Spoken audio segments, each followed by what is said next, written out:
just popping through that little bit more. It's got a bit more aggression to it, and it just sounds that little bit cleaner. The next thing we need to look at though is the snare bottom. We haven't done anything to the snare bottom apart from inverting the phase, of course. Do not forget to do that. You need to do that.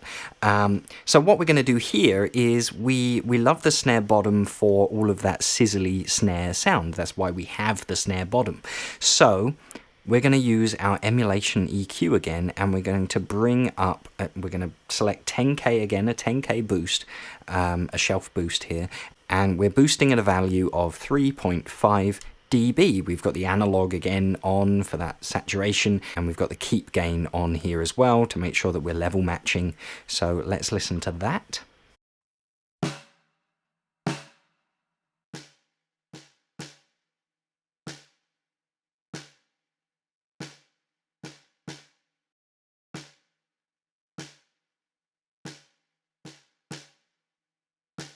Alright, so we're just bringing out some of that sizzliness that we like. And then the next thing we want to do is we want to look at the dynamics. In the same way as we did with the snare top, we want to have a look at those dynamics. And the fun part of dynamics with your snare bottom mic is you can be a bit more dramatic with the moves that you're making, because you're having the snare bottom a little bit quieter in the mix. And so essentially you're doing a bit of parallel processing. So let's have a look. Again, we're using the 1176, but this time we're using the silver face version. And we are just doing things a bit more drastically here. So we've got 6.1 to 1, or just 6 to 1 ratio, and the same attack and release. So we've got 10 millisecond attack, and the fastest release it will do, which is 5 milliseconds. And we're doing around 9 or 10 dB of gain reduction here. So let's have a listen to what that's doing in solo.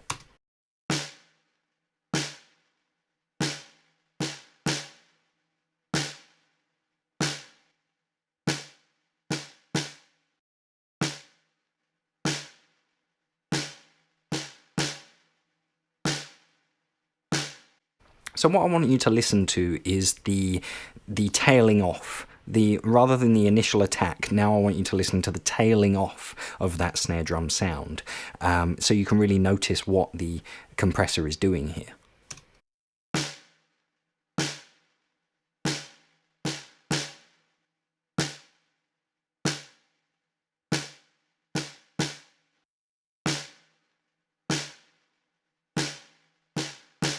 You see, it's almost doubling the length of that tailing off sound just by turning it up. That's all it's doing, is it's turning down the loudest part and turning up the quietest part. And so that tailing off sound of your snare is lifted that little bit longer. So as a final thing here, guys, let's listen to this snare top and bottom together, the original raw recordings, and then I'm going to take... initially I'll take off all of the processing, and then I'll put it back on, take it off, put it back on, like that, and we can see the difference we're making, how much we're cleaning up the signal and clamping down on some of those dynamics as well.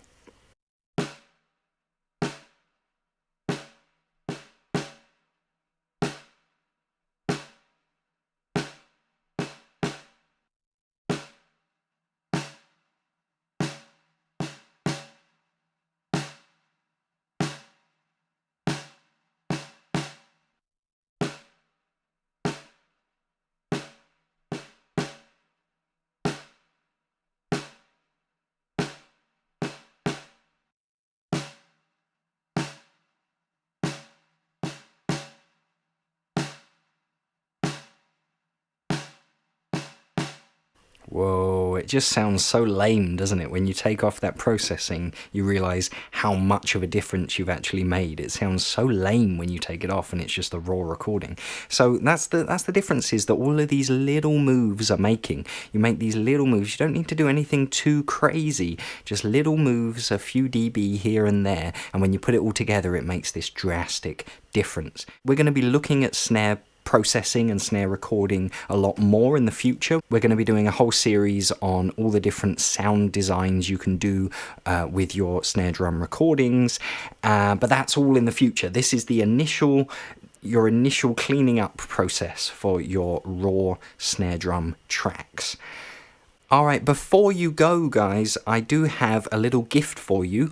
It's an ebook that I wrote myself. It's 25 pages long, and essentially it's a whole equipment recommendations list. All of that equipment you're going to need to get started recording and mixing, and the most important thing is it's on an affordable budget, because who likes spending money anyway?